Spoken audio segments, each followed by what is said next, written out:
Now let's get into compass projection method.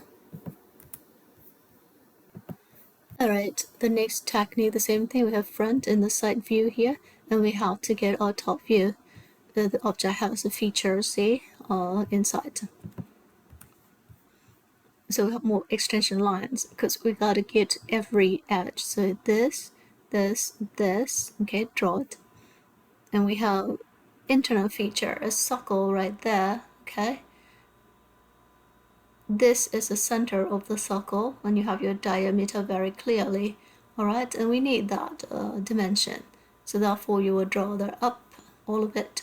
First, second, and third. Don't forget the center of your circle.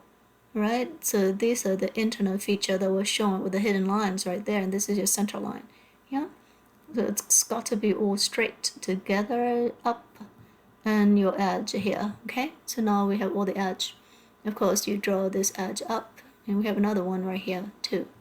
So this is where the intersection is, and your miter is going to come into there. So here we forget the edge right there. We put that in 90 degree, cross it. Okay. Now here, showing you where the miter line is. Okay, the angle is right here. That's a 90 degree. Of course, the middle is 45 degree. And of course, we are going to extend all of our edges all together. Straight line here, 90 degree, everything right there. And then draw. Okay, so we know exactly, I'm going to go back one slide. We know exactly what the circle, right, this thing is going to be.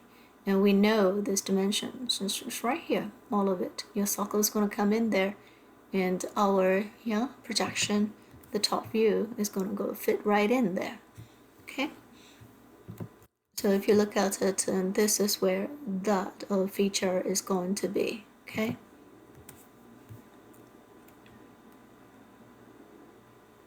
Okay, then we erase. Yeah. So your top, your front, and then your side. Okay. We didn't miss any of the internal features. We got it all. Yes.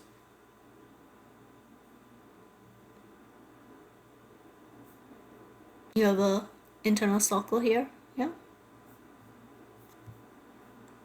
Two of them.